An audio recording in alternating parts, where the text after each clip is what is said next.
Hey, hey, good morning. Good morning. It's Dr. Tavis and Business Strategist Made Simple. Do me a favor. I'm going to share this on my social media, and I want you all to share it as well on today. Go ahead and invite some people into this space on today.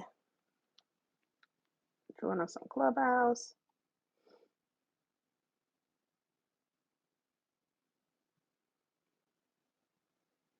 Listen, I just believe that the conversation today is really, really going to help shift your mindset.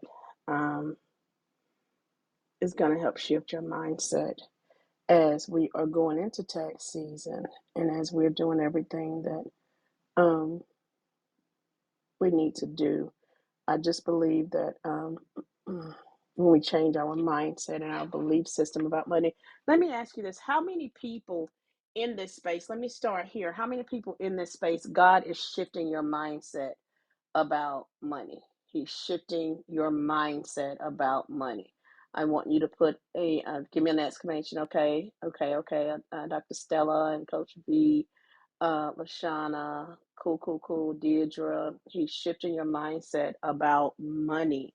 Oh my God, money is your friend. It's your friend. It's your friend.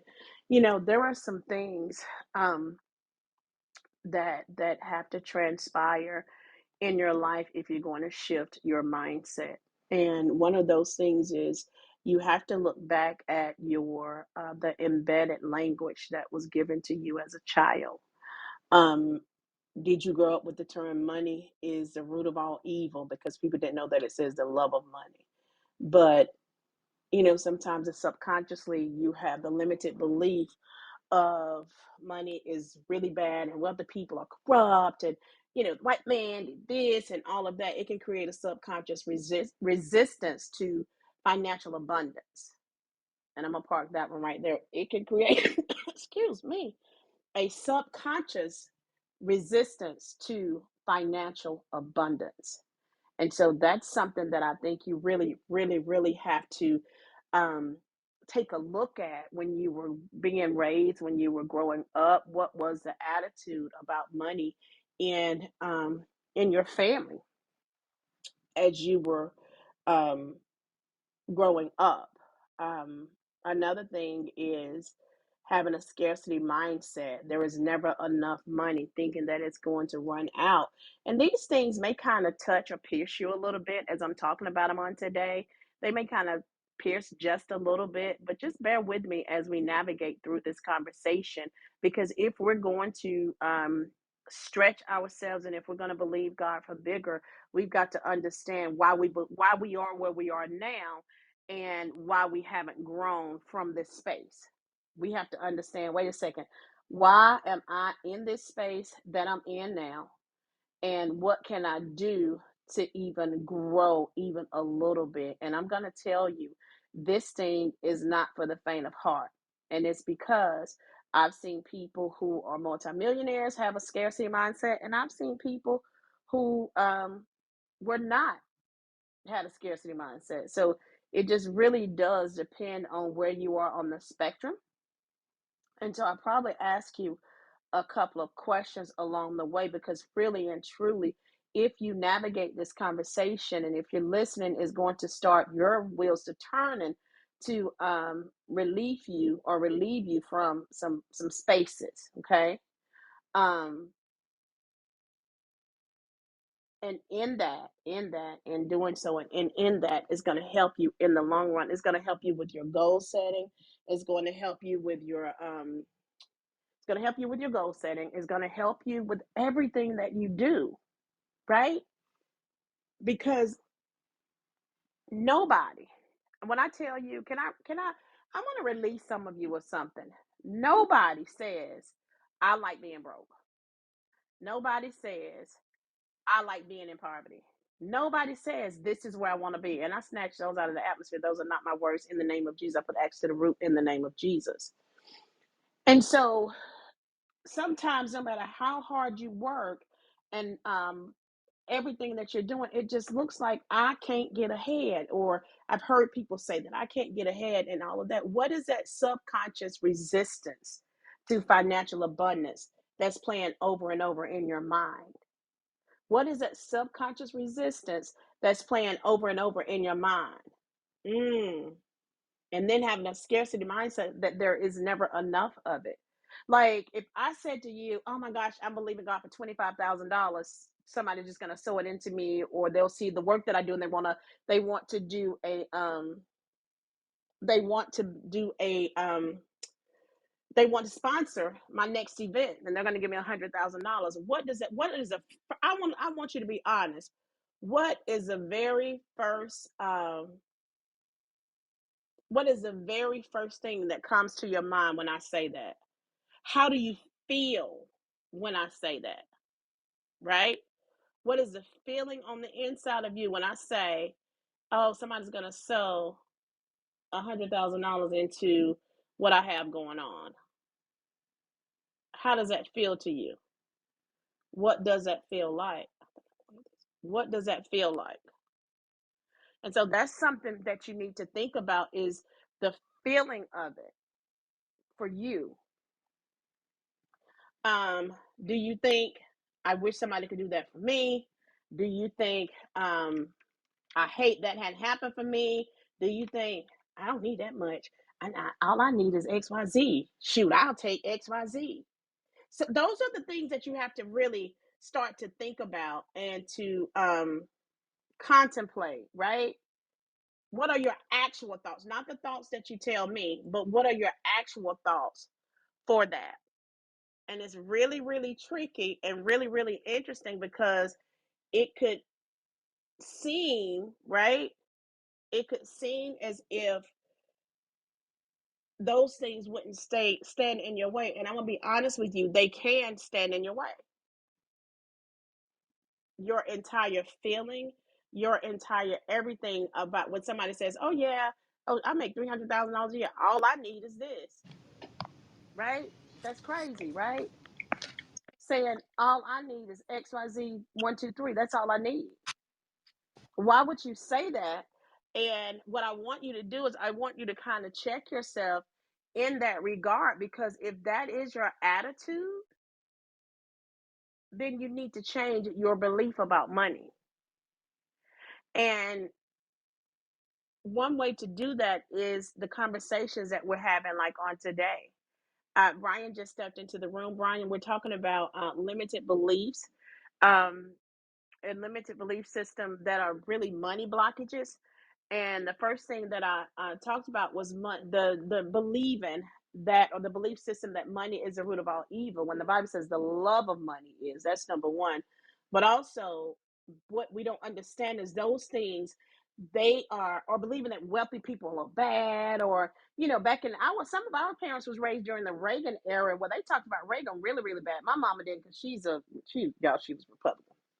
But um um but hearing that language with my grandmother and different people, we don't realize that that language in our childhood creates subconscious resistance to financial abundance. And so that's why some of you feel like you're swimming in jello pudding, because you're having to engage and disallow your amygdala, right, and your frontal lobe to be restructured, your reticular activating system, so that you can change your belief system about money. How many times have you said, "Oh God, Brian, I'm releasing to you then. Oh, I wish I had a child to claim. Oh, my children are grown. I don't get the same more money back." Those types of things. Those are belief systems that block us from what God wants to do next. Those are belief systems that block us. And some of you are wondering, where is my money blockage? What better way to talk about it during tax season? Because number one, there are taxes you got to pay. I sent a payment in yesterday. There are taxes you have to pay, right? And based off the tax season and the tax system and your tax bracket, getting a big windfall is not your portion. And writing everything off and you trying to do business is not your portion. And so we have a lot of things going on here, from number one, shifting your mindset from, okay, where did I get this thought pattern of that there is not enough money? Where did I get this thought pattern of, okay, if I do this, like it's almost like you get some money and this is all it's gonna be. Why can't you believe for millions and multi-millions and just start by shifting your mindset, right? Training your thought patterns, right? So that you can be in that space where your subconscious is reprogrammed and you understand the importance of money. You understand that money can come to you easily and frequently in large sums. It's all about what you believe, all the way down to the cellular level and in your subconscious. And we see that, Brian and I both, in the tax business, we see this in people. And I haven't arrived. I mean, I have not arrived. I am further along than I've ever been. Let me say that. In all of this. Um, and so it's about shifting your mindset when it comes to money itself. When I say money, how do you feel? When I say, whoo, I want 150. Okay, so by the end of the year, I want to make $500,000 and I need 200,000 so that I can do this with it. Okay, so I rechange my why, or I rechange my bottom line. So I need to do this and this and this. Okay, God, what is it going to take for me to get to this place? If I say, okay, so eventually Tavis Taylor Talks can be a $50 million business. When you hear those numbers, what do you feel? Have you stretched your mind to, I can have this, or are you in a place where it is what it is? I just want to be able to do this. I wish moms, especially single moms, I think I'm going on a tour for single moms. I really do think God has just been tugging at my heart. I even renamed my TikTok Single Mom Boss. God has been tugging at my heart because I go away and come back and go away publicly and come back from that. But it's because we're past all I want is, all I got is. And that language is ingrained in our subconscious. And now for me, because when I first started working for somebody in the tax business, I saw a lot of those clients. For me personally now, I have about 25 steady clients. They're older, so they're just grateful they don't have to pay, right? And I don't advertise that. I speak of it in this room. But I've seen in the past people with that mindset. And so having to shift that mindset, and I would tell you, it's not the easiest thing to do, but you can shift your mindset as it pertains to money. Let's talk about this, Brian, because I know you've seen a vast array of mindsets. This is what I want to add before Brian comes. And Brian, this may be something we need to talk about too. One of the things that I want to tell you, and help me with this, Brian, because it hasn't shown up yet doesn't mean that you are accountable. And it doesn't mean that you're not on the right path. So what start happening is you being in this room and in this space, and you're like, okay, I'm working on this. I'm working on this. When is it coming? When is it coming? When is it coming? Don't get frustrated because it didn't show up yesterday. You keep doing the work, and eventually you're going to wake up because you're doing the work. It's inevitable, right? It has to show up. We're just having a conversation about limited belief, having a limited belief system, and the blockages, money blockages that sometimes we have. And what better time to have this conversation than around tax time, because this is a very sensitive time for some and a very time for others. Brian, I yield to you.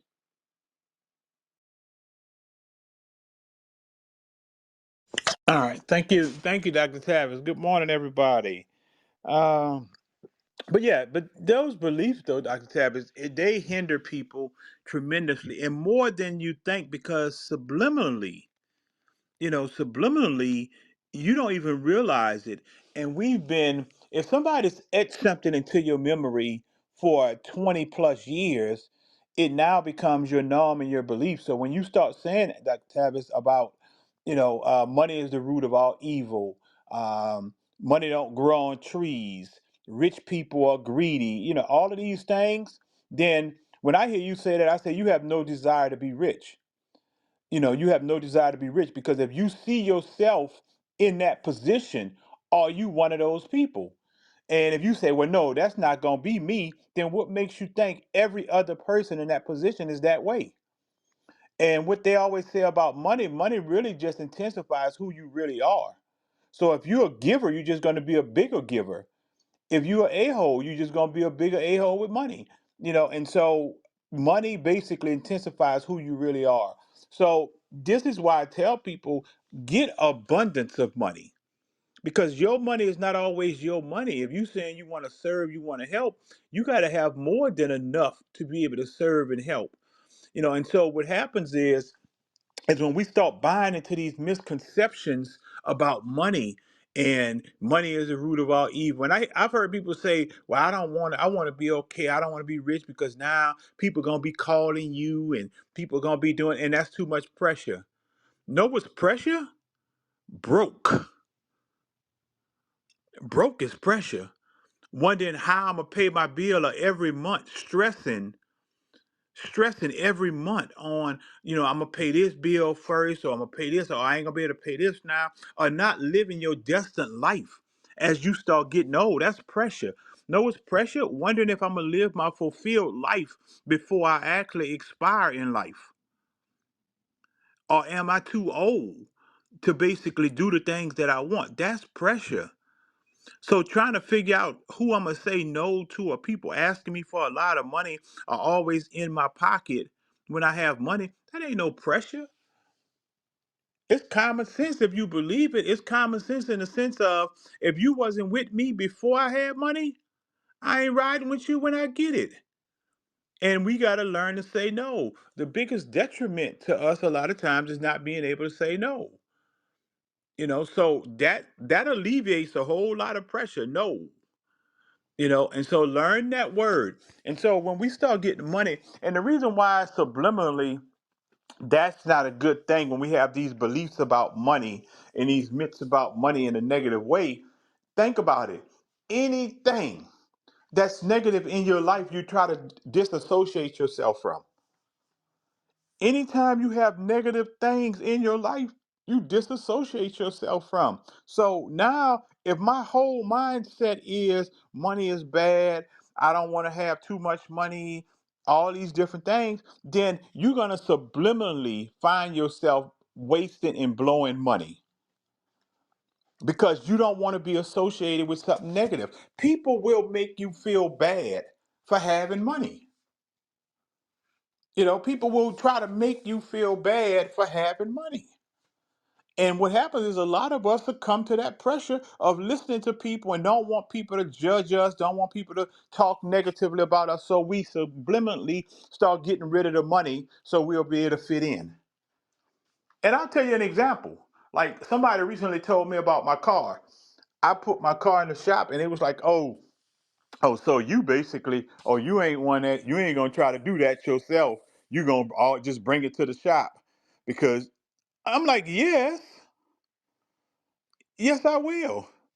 Because that ain't what I do. And I'm in a position where I can pay somebody who do what they do to fix my car.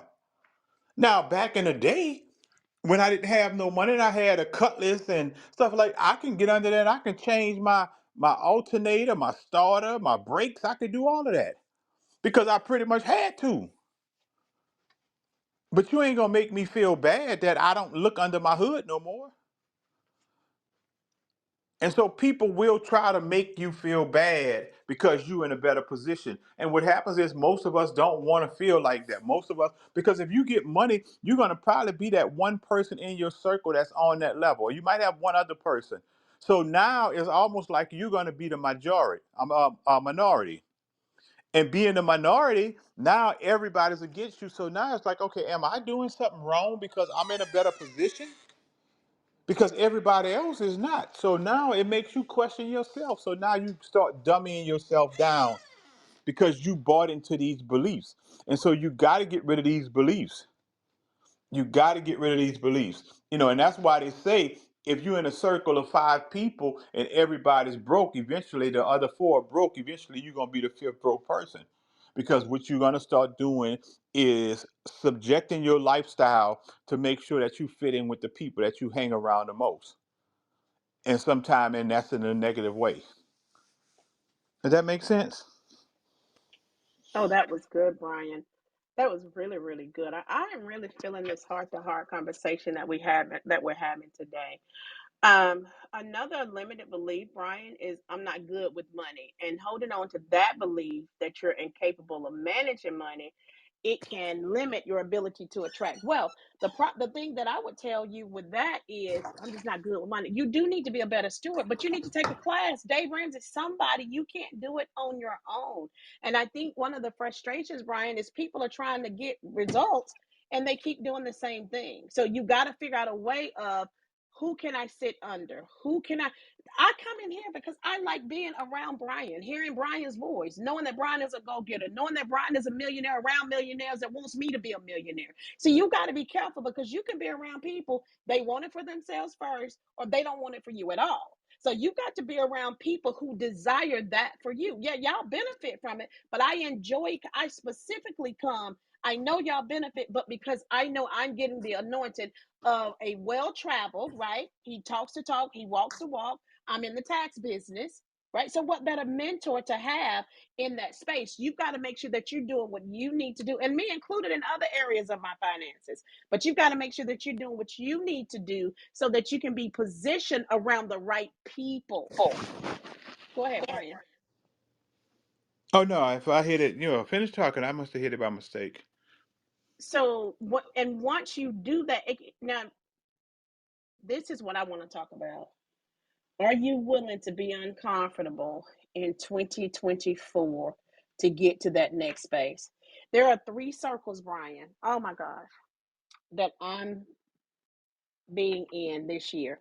And I would tell you, it's very uncomfortable.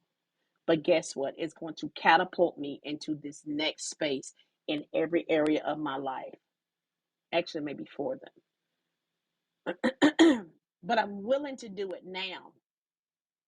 So and make the sacrifices now and feel less than now and feel inferior now and feel like everybody looking at me like, okay, who is she?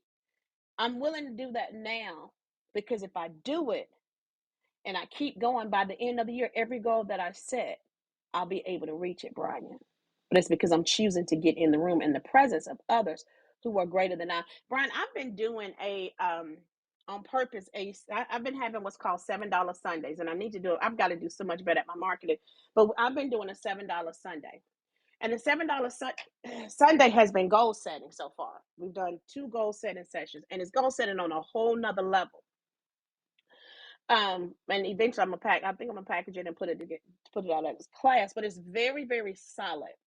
Because here is the thing, Brian, if we are going to, the more clarity you have in these areas, the more likely you're going to work on those areas. So I even have my goal, get a mentorship, and we meet tomorrow.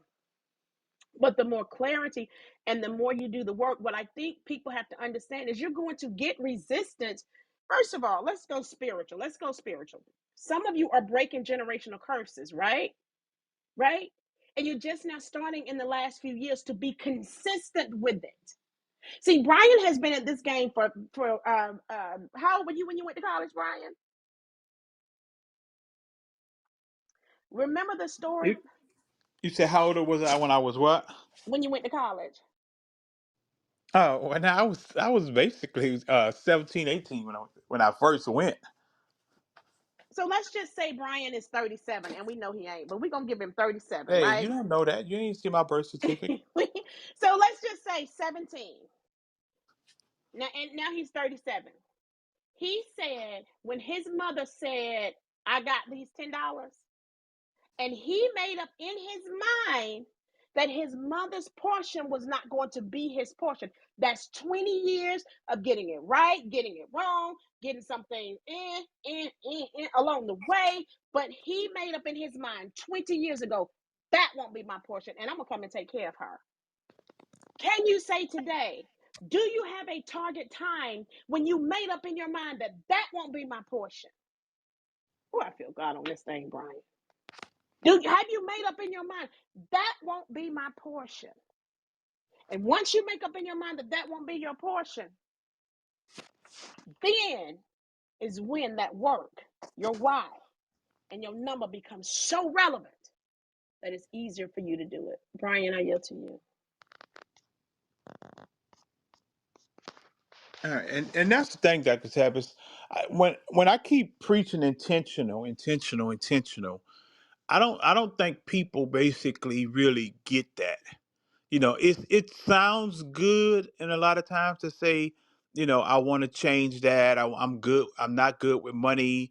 And when they say, well, yeah, I'm gonna change this year. I'm gonna make sure that I do better. It sounds good to themselves, but you're not intentional. And intentional means sacrificing sometimes. Intentional means cutting back. And so when I basically and I keep saying you could fact check anything, you can go back to my friends and they could tell you 20, 30 years ago things that I said, and pretty much all of those things have manifested in my life. And I was extremely intentional about making those things happen. And what that means was I cut off things. I cut off people. I sacrificed a lot of stuff. And that's the thing is that we're really not willing to do. And when I say intentional, you got to start today and say, you know what, man, I'm done. Like whatever I was going through, whatever I'm upset with, whatever's not going right, I'm done with that. This is a new day. I'm cutting stuff off. I'm cutting people off. And you gotta mean it. And it's okay. We so scared to make those sacrifices and leave things and think we're gonna leave our joy. But the thing is, that's temporary satisfaction. If I'm excited one day, then I'm miserable and depressed the next 2 days. So sometimes you got to sacrifice for bigger things, And I look back like I was always there, even when I was in college. I'm thinking about the time when I was in the house studying, and it was pretty much early on a Saturday afternoon, and that was the first thing when I realized, damn, I'm inside on a Saturday studying, like going through college work on a Saturday evening. And I said, well, you know what? And subliminally, I'm telling myself, no, you don't supposed to be studying on a Saturday. You're supposed to be out. You're supposed to be out on a Saturday. You're a young cat, and I've always loved the streets, so I'm always out. And I started looking through, and I stopped studying, and I started looking through the university book. It was either my department book, and I started looking at and checking off all the classes that I've taken. And when I looked and I stopped and I checked off everything and I looked at everything that was left, and I said to myself, I said, this college graduation thing is a reality because I saw the classes I had left. So that means now I became extremely intentional, like Saturdays, like the whole partying thing, because my goal was to graduate from college. So I put off Saturdays hanging out.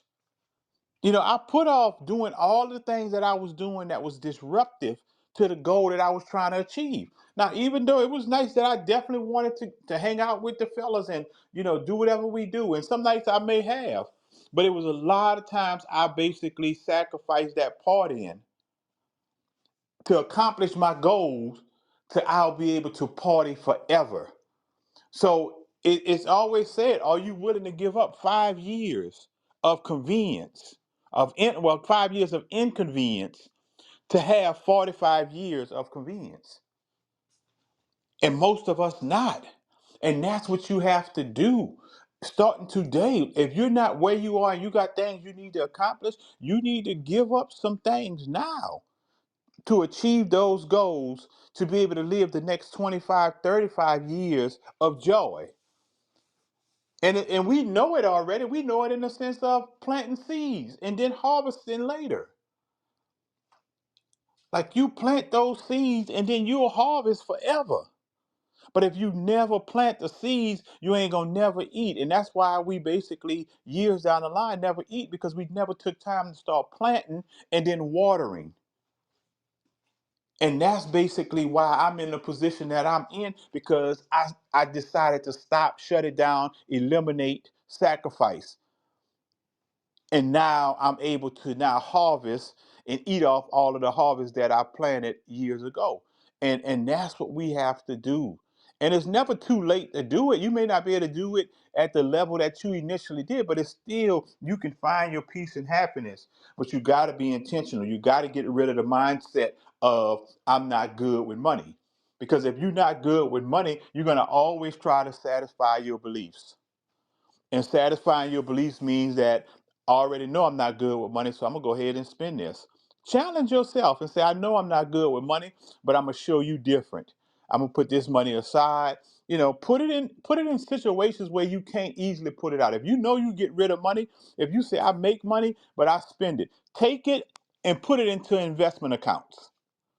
Put it into investment accounts, things you can't really just go. Don't put it into no savings. Don't put it into no checking. That way you can go get it when you want. Put it into an investment account. And now you know when you pull it out, if you're going to be penalized, you're going to be least likely. That's being intentional about saying, I'm going to be better with money. The money that I make, I'm not going to waste. That's intentional, putting it into something that you can't get it back out easily. That's an intentional move. Does that make sense? Absolutely, Brian. It does make sense. One of the things that, and we can start small, right? Start with a jar. Instead of going to Starbucks today, I'm going to put this money in a jar. That's the assignment, Brian. I want everybody to find one thing they can start today. One thing they can start today, whether it's money in a jar. They have these things that they, my makeup artist had one, and I've been looking at ordering one of those. I don't even know what they're called, but I'm gonna look it up on Amazon now, where you can put money in it every day. It's just something that you can do differently to just retrain your thought patterns. Whether you put $1 in there every day, it's getting you comfortable and switching your money energy around. Just little things that you can do. Um, Little things that you can do to change your whole money language. What I want you to do is to figure out one thing you can do to start the day. Whether you're gonna get your piggy bank, you're gonna get you that little binder folder that you can put money in. I want everybody to think about something. Have more money taken out on your 401k. What are you going to do differently to change your money energy? If you had money, oh, thank you, Tanya's budget book. Let me look it up. I'm actually at my computer today. My God, today. Um, if you had um $5,000 that was just laying on your desk. You have to understand that money has an energy and a feel. So if you saw $5,000 on your desk, what would you feel like? What would it feel like when you see money in your bank account? When you get paid, what do you say? I need more. It's not enough. All of these things are subconscious money killers. All of these things are the things that are blocking your wealth. Right. When somebody says, when you see somebody that's famous, what do you say? When you see somebody that's in a G wagon or whatever kind of car, what do you say? Because you've got to be honest with yourself. Or these limited belief system blockages are going to continue to keep you on the perpetual cycle of chaos. Here is the thing. I dare you to try it. I dare you to try getting a nice little jar, and don't wait to decorate it and all that. That's too much. You won't get started. Or even the 100. It's called. Oh, thank you so much, Container. There's one that says the 100 envelope um, challenge, where you place money in envelopes, and by the time you finish, you've saved $5,050. Something like that. What are you going to do that's differently? And I'm going to tell you this. Once you get started on this journey, once you know, it's almost like they always say, if you become a millionaire and you go broke, you can always become a millionaire again, because you know that it's doable, right? So once you get started and you are in this space of doing that, then this is something that you can do, right? Dave Ramsey, I love the Dave Ramsey. Thank you so much for this. I love the Dave Ramsey. Um, one of his things that I like. I'm not sold out for Dave Ramsey. Let's be very clear. But one of the things that I do like about him is when he talks about saving your first $1,000, right? Your first $1,000. He tells you to sell something. You can't get the money from nobody else. You have to sell something. What can you sell to get your first $1,000? Maybe that's a challenge, Brian, that fits this area, this room that we're in here. Okay, what are you going to do to make your first $1,000 to save $1,000? What? And I just gave away. When I tell you, I just gave away probably 40 bags of clothes and different stuff, but I still got enough stuff to give away. I mean, to sell. Um, I mean, I gave away some name brand stuff too. But anyway, you still have stuff that you can sell. So as you're decluttering and you're starting this year out, what can you look around and what can you sell? We should have a challenge, Brian. Let's have a challenge, $1,000 challenge. And you can't put the money from your taxes. It's got to be stuff that you I can't remember how days go, but either it can't come from your check. I don't think that's how that works. I'll have to look it up and see the parameters of that. But Brian, let's have a 30-day challenge. 20 how many days in February? However many days in, we can still do 30 days even though it's February.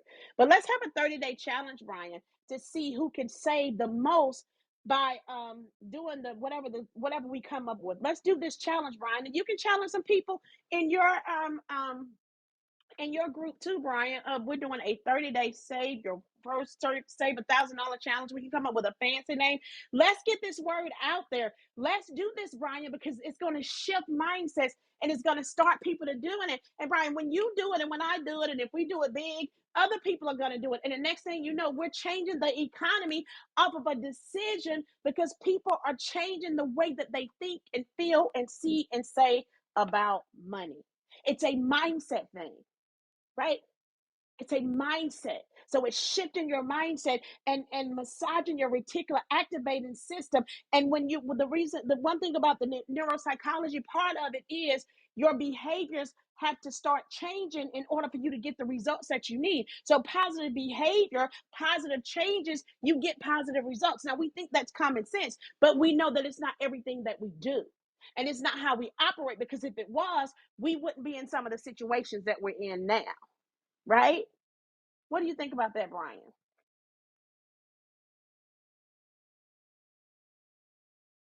Emma? I love any of those challenges, like especially when it's going to be a challenge to better your lifestyle, to help you grow, and then help maybe others grow.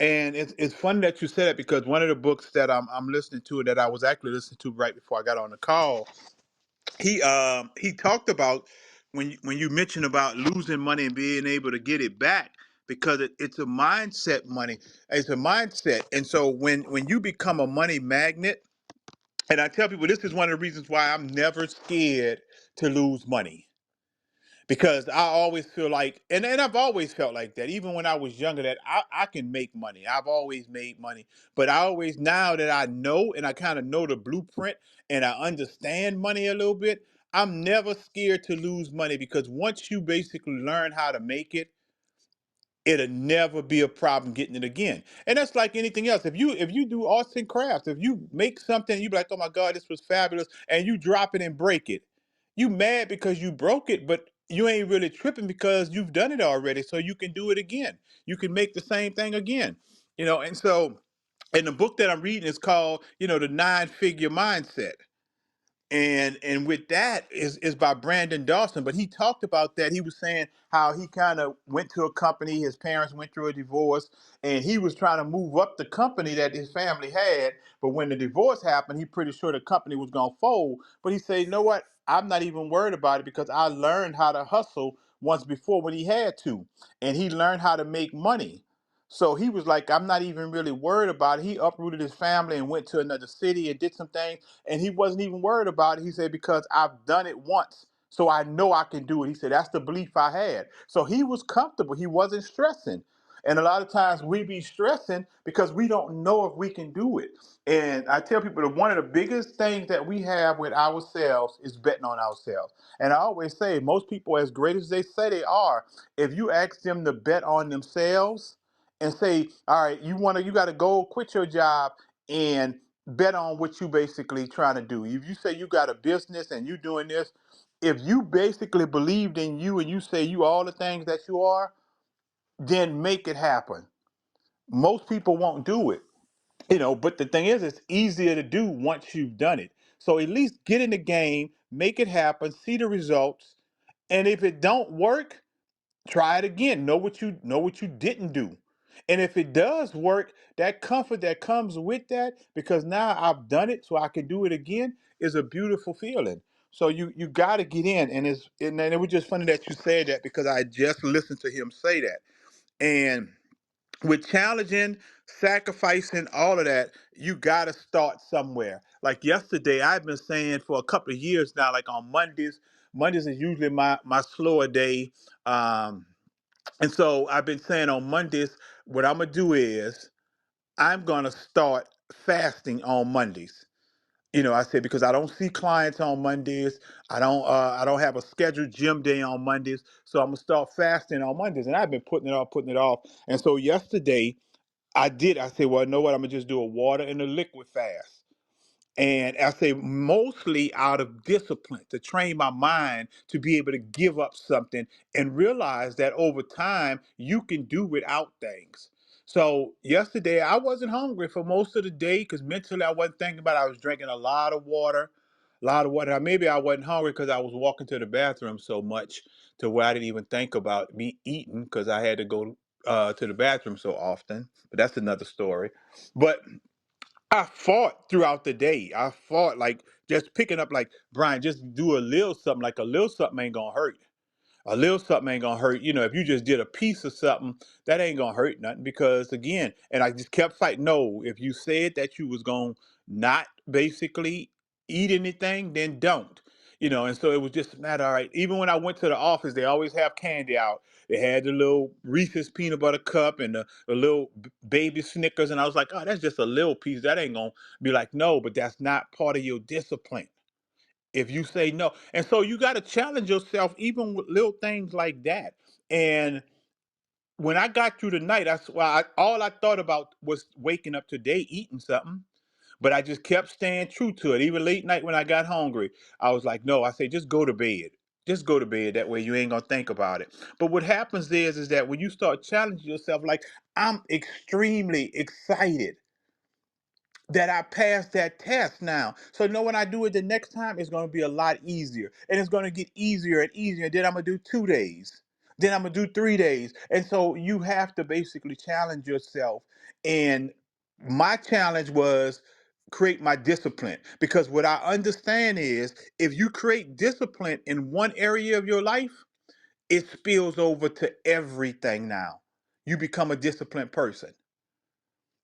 So if I become disciplined in fasting, not eating, and saying no, stick it out, then that's now when I start saying I'm gonna get up early, I'm gonna go to bed early. Those mental tests gonna basically make the difference in my ultimate success. So man, we gotta challenge ourselves. You gotta basically, if it's money, and you said I'm gonna start putting $5 away, no matter what it is. No matter what it is, put $5 away. And I guarantee you that $5 a day, and this is something small, but it's not the amount. It's the action of consistency and discipline. Start with that. And what happens is when you start adding that up and after 20 days, you got $100, and you be like, you know what, shit, I could do 10. Realistically, I got enough money to do 10. You start doing 10. And then by 6 months, when you see yourself have $430, you be like, whoa, what if I did 20? Now you got a situation where you got a whole amount to say, I can take a trip and invest. I can take a trip and invest. I can put now at the end of the year, you done saved up $950. If you took part of that and put into an investment account and say, I'm gonna put 400 into an investment account and I'm gonna take that vacation I wanted to take that I couldn't take because I didn't have the money. But it's just those little things, man. Just those little things with money. Become a money magnet and tell yourself, I'm a money magnet. And when you start telling yourself that, money's gonna start coming to you. Like it's still crazy how people think I'm crazy for getting excited when I find money. Like I be at the gas station now. I'm not at the gas station, but the car wash. And it be so many coins on the ground, pennies and nickels, and I just be picking them up like, thank you, Lord, for blessing me. Thank you, Lord, for blessing me. And it ain't about the amount of money. It ain't that it's a nickel, it ain't that it's a penny. It's the appreciation of money. And things that you appreciate more, things you appreciate, you get more of. That's with anything. Love, when basically, you get love and you get all the and you appreciate, or you giving appreciation, you're gonna get more of it. The same with money. It's just a psyche change with all of it. Start today. Start today, and I think that'll be a good thing, like Dr. Tavis say, to just we create a challenge and see if we can save up, $1,000, or put $1,000 into the savings by the end of the year. Or if it's your credit score, getting your credit score up to 650 and then to 700, but at least letting 700 be the ultimate goal. So let's challenge ourselves. It's early in the year. Every time we always say this is our year, we got enough time to make it happen. Oh, Brian, this is so, so good. It really, really is. And so I am excited about this and excited about us taking things to the next level in this space. Um, I really, really, really, really, really, really, really, really, really am excited about us doing a challenge. And we're not going to overcomplicate it. We're going to find a couple of things, a couple of books. I think people need to start reading books probably, Brian. And I think we got something started here. I really, really do. Let's I'll get some stuff out to you today. Does anybody in the audience have any questions? I'm a money magnet. Let's go. This conversation's getting me fired up. Yeah, we're gonna do definitely saving that $1,000. We'll come up. I think we could do an ebook, Brian. Don't you think we could do a quick little ebook? Oh yeah, that'd be good. I think we could do it. Look, we'll talk about it. But we got the rest of the month to work on. I'll work on something and then I'll get it over to you. How about that? Now that's And then we cool. could just do a challenge and we both can have yeah, yeah. I like this. I like this. Do the nice little challenge. Um, and so what this is doing though, Brian, because everything is multidimensional to me. But as we're doing this challenge, and I'll be on TikTok, and you can do your different things about how many people don't even have $1,000 saved, and I'll be talking to single moms. You need to save $1,000, and you'll be talking to your tax clients, and the importance of saving $1,000, and so having that $1,000 nest egg, and I mean this could really be big, Brian. It really, really could, and it'll change the world, right? It could change the world if we do it correctly. Yeah, and if it don't change the world, it change some people's lives. Because sometimes it start with some people, one people, and then those people, it's the method of multiplication and duplication. Like we change who's in our circle, and then those circles change who's in their circles, and that's how you touch everybody. Sounds good to me, Brian. Anybody in the audience got any questions? No, they don't have no questions. They got it all together already. I think, but oh, somebody got their hand raised. I think because we kind of said it like we kind of provoked them to think. I think it's got them thinking. If you're thinking, put a 8 for new beginnings, and 8 is I didn't realize this, but 8 is let me double check this because somebody said this. I need to double check this. But put a 8 in the chat box. Um, if this has you thinking, and it has you thinking both good and like but I can do it right. I know 8 is a number of new beginning. Uh, and it's also associated with wealth and prosperity. I didn't know that. I heard somebody say that. Um, yeah, it depends on the culture, but I know in the Chinese culture, 8 is considered associated with wealth. Huh. Yep. So, yeah, I don't know what number in our culture is associated with wealth. I guess I got to look that up. But um, But we don't have a number that's associated. We have a word that's associated with wealth. And that's action.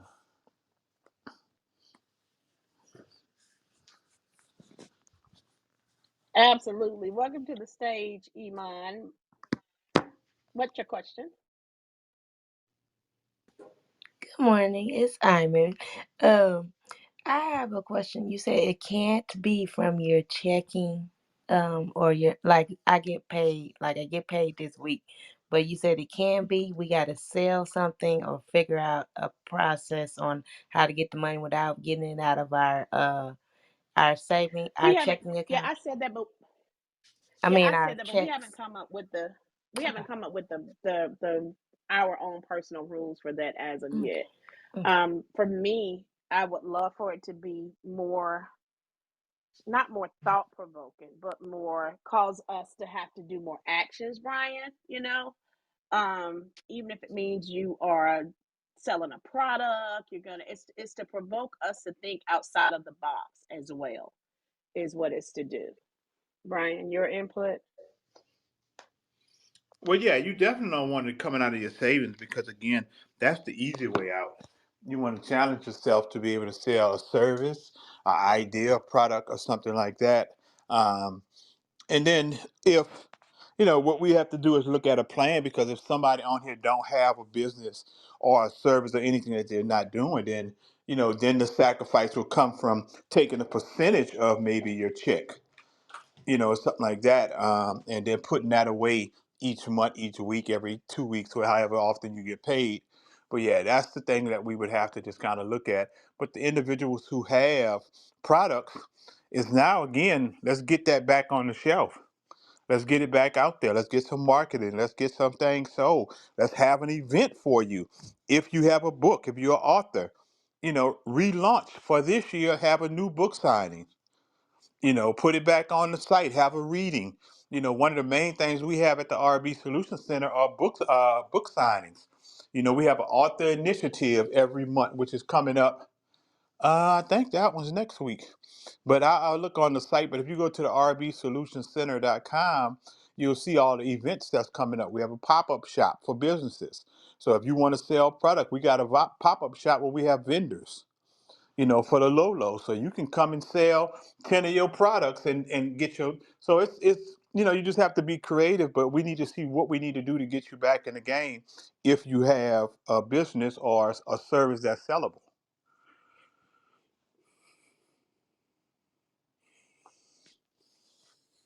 Awesome Thank you. sauce, That Brian. cleared it up for me. Cause I thought about my wheels are turning. Cause what I do is, since I do have my check that comes in, and my coworker said, why don't you put it in the Christmas club? That way you can't touch it. So that's what I've been doing, putting money in a Christmas club account so I can't touch that money. And I have been picking up, like you said, I find change and been picking it up off the ground and getting change that way also. So thank you. This is very helpful. Yeah, and basically, and you can also start instead of the Christmas club. Again, you may want to put it into your own account, another account called my legacy fund. So whatever your goal is that my generational wealth fund. If you got different things that you want to accomplish, create your own account for that and put something in there and double it. Because again, whenever if you think you have any excess money, always give yourself no excess money when you're talking about creating those things. So you might just put your money into different accounts to build wealth, build growth, or build happiness. But yeah, don't have no extra money and wonder like what you're gonna do. So you're gonna go out and find a way to spend it. Make sure that money actually have somewhere to go into something that's gonna enhance you. Awesome sauce, Brian. I think we are being challenged on today, Brian. I am with my millionaire mentor, the Brian Jubert, and we have been discussing limited belief systems and money blockages, things that can hold us back. One of the things we talked about is the phrase "money is the root of all evil," and how these subliminal, subconscious blockages could possibly be blocking your wealth. Hey, Brian, I want you to tell them where we can find you and leave some parting words. I'll try to find your link as we are closing out. Go ahead, Brian. All right, y'all. So thank y'all again for allowing me to come on. But if you're not following me on IG, you can go to my bio, or you can follow me. You can follow me at Rich Boy, RICHBOIJUP1 on IG. Like I said, tonight I'll be doing my live, and we'll be talking about a whole lot of different things. So I do the live based on, on IG and Instagram. So yeah, so definitely follow me to tune in tonight with that. And then also go to the RB Solution Center and look at the events that we have coming up. I'd love for y'all to come out to the events. Love to meet you personally if I haven't met you personally. And then it's tax time. You know, LB Tax and Business Advisors is my company. LBTaxService.com is the website. And please, if you got questions, concerns, man, about your business, about taxes, I don't care if I'm not your tax pro. Still, you can call me and get your questions answered. But that's the thing, is that we got to know. We perish for the lack of knowledge, and so let's get this information. Information is the new currency, and let's get a whole lot of currency. Hey, thank you so much, Brian. And if you would like to reach out to Brian at LB Tax Solutions, that particular link is up top. The first link, Tax Premier Company, is up top as well. Listen, join the Sis Means Business wait list. And we're also going to have $7 Sunday coming up this week. I'm excited about that and all that we're doing. I don't know how long we will be doing these. But while we are doing them, make sure that you are a part of them, maybe through January, and then we're going to move on to something different. We also have the mentorship group that we have. If you would like to um, be a part of a mentorship group where you are going to be held accountable, where you are going to be stretched, where you are going to be a part of a group of people who can help you navigate into your next space, because all of this conversation years on Clubhouse, now it's time to actually take action and be amongst those who can help you take action and take action with you as well. I'm excited about it. We have a pop-up that's coming up tomorrow. If you're not a part of it, go ahead and register today so that you can be a part of the pop-up that we're doing on tomorrow. The Goal Getter Mentorship is to help you set your goals and also reach your goals in 12 weeks. The premise is off the 12-week year, because so often we wait until the end of the year to even reach the goals or attempt to reach the goals that we set when we were deciding that we were going to lose weight or whatever we were deciding that we were going to do in the beginning of the year. Well, guess what, Brian? The guy Brian Moran, I think that's his name, he created a 12-week year because after he studied everything, he found that most people wait until November, December to even try to reach the goals that they set in January. So if you're able to set your goals and you say, okay, I have 12 weeks to accomplish these goals, you can see more traction and more things that you're able to accomplish. I love that method. I live by that method, and I've been successful in utilizing that method. You can't do it alone. You need a coach, you need a mentor. Some of us need a therapist as well. I think everybody needs a therapist, though, Brian.